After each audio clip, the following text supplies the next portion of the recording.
शहर से बहुत दूर एक गांव था। उस गांव में एक बड़ा सा पीपल का पेड़ था।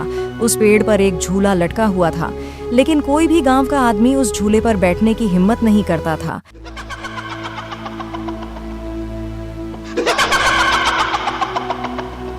एक दिन श्यामू और उसकी पत्नी शांता सो रहे होते हैं। तभी उन्हें खिड़की से किसी के रोने की आवाज आती है। इस वजह से श्यामू की नींद खुल जाती है। अरे ये कौन है? हे भगवान, लगता है ये आवाज उसी पीपल के पेड़ की तरफ से आ रही है। अरे शांता, जल्दी उठो, देखो ना, आज फिर से वही रोने की आवाज आ रही है।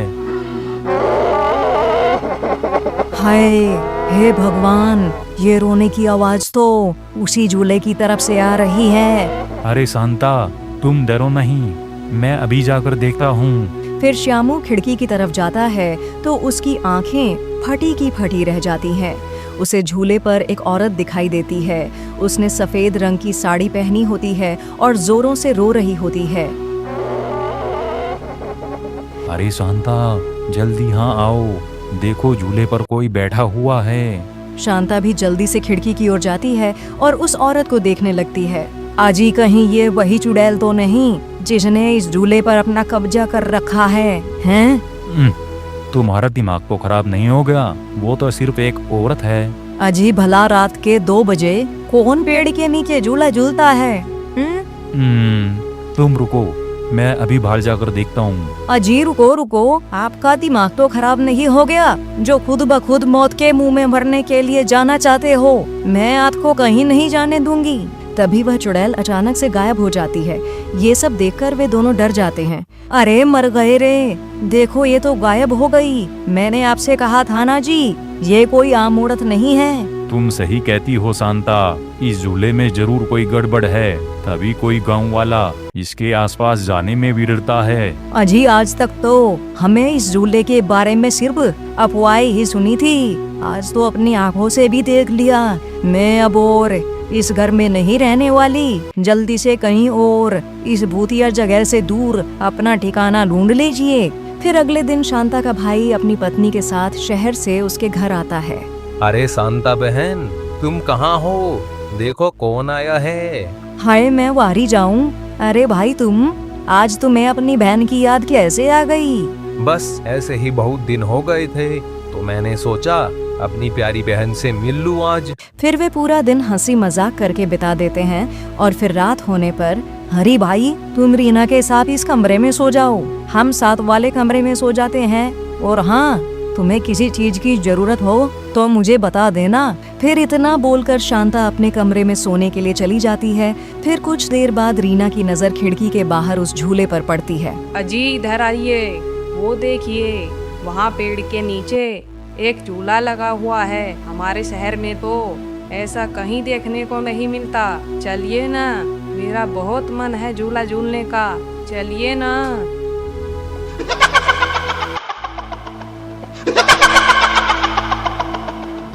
अरे भाग्यवान, रुको रुको, अभी तो रात हो गई है, सुबह होते ही झूल लेना, अभी सो जाओ। फिर इतना बोलकर हरी सोने के लिए चला जाता है, लेकिन रीना उसी झूले को खिड़की से देखती रहती है। अजी सुनिए ना, चलिए ना, मेरा बहुत मन है। लेकिन हरी रीना की बात को अनसुना कर देता है और सो जाता है। फिर रीना सोचती है, अरे ये झूला तो एकदम घर के पीछे ही तो है, मैं खुद ही चली जाती हूँ। फिर इतना सोचकर रीना घर से अकेले ही निकल पड़ती है और सीधा उस झूले के पास पहुंच जाती है। अरे वाह, जैसा मैंने सोचा था ये तो बिल्कुल वैसा ही निकला, आज तो मजा ही आ गया। फिर रीना उस झूले पर बैठ जाती है और झूला झूलने लगती है और गाना गाने लगती है। पंछी बनूं, उड़ती फिरूं मस्त गगन में, आज मैं आजाद हूँ दुनिया के चमन में। अरे वाह, आज तो मजा आ गया। फिर रीना कुछ देर रात खुशी खुशी झूला झूलती रहती है। अरे वाह, आज तो मजा ही आ गया, चलो अब घर चलती हूँ। अगर इनकी नींद खुल गई तो ये बहुत नाराज हो जाएंगे। फिर जैसे ही रीना उस झूले से उतरने लगती है तो उसे महसूस होता है कि किसी ने उसे पकड़ कर रखा है और वो झूले से नीचे नहीं उतर पा रही है। वो बहुत डर जाती है। अरे अरे, अरे अरे, ये क्या? कौन है जिसने मुझे पकड़ कर रखा है? वो इधर उधर देखती है लेकिन उसे कोई दिखाई नहीं देता है। अरे मर गई रे, मैं इस झूले से क्यों नहीं उतर पा रही हूँ? बचाओ बचाओ, कोई है? अजी सुनते हो? मेरी मदद करो। तभी रीना की आवाज सुनकर हरी की नींद खुल जाती है। शांता और श्यामू भी उठ जाते हैं और भागते हुए हरी के पास आते हैं। अरे हरी, ये तो रीना की आवाज थी ना, वो कहाँ है? तभी श्यामू की नजर उस झूले पर पड़ती है। उसे रीना उस पेड़ के नीचे पड़ी हुई दिखाई देती है। हे भगवान, ये क्या अनर्थ हो गया? रीना उस झूले के पास कैसे चली गई? फिर वे तीनों भागते हुए उस झूले के पास जाते हैं। उन्हें रीना वहाँ बेहोश पड़ी हुई मिलती है। हे भगवान, ये तुम्हें क्या हो गया है रीना? रीना, तुम्हें यहाँ नहीं आना चाहिए था। हे भगवान, अब क्या होगा? फिर वे सब लोग वापस अपने घर आ जाते हैं और सुबह होने पर रीना को होश आता है। रीना, तुम ठीक तो हो ना? आज के बाद कभी उस झूले के पास नहीं जाना। उस झूले पर किसी चुड़ैल का साया है।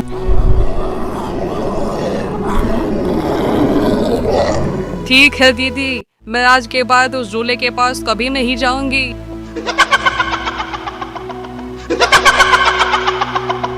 फिर रात होने पर सब सो रहे होते हैं। तभी रीना की नींद खुल जाती है। उसकी आंखें लाल हो जाती हैं और उसके पैर उल्टे हो जाते हैं और रीना घर से निकलकर झूले की तरफ चलने लगती है और झूला झूलने लगती है।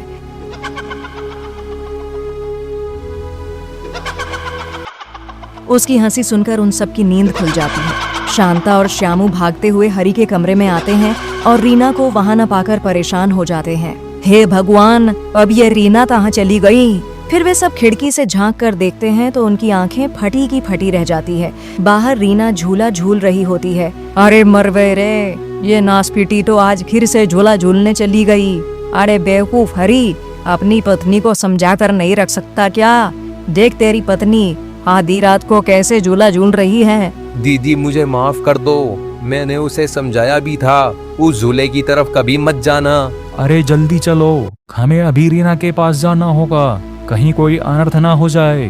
फिर वे तीनों भागते हुए उस झूले के पास पहुंच जाते हैं। ए नासपीटी रीना, चल जल्दी से इस झूले से नीचे उतर। तुझे कल भी समझाया था कि इस झूले की तरफ नहीं जाना। एक बार में समझ नहीं आता क्या?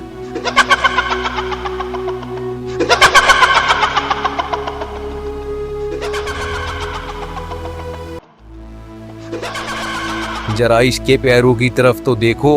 अरे मर गए रे, ये तो चुड़ैल बन गई। अरे मर गए रे, मेरी बीवी तो चुड़ैल बन गई। अब क्या होगा? अरे भागो रे भागो, सब अपनी जान बचा कर भागो। अरे मैं तो जीते जी विधवा बन गया, मेरी बीवी तो चुड़ैल बन गई। फिर वे तीनों वहाँ से भाग जाते हैं। तब उन्हें रास्ते में कुछ गांव वाले मिलते हैं।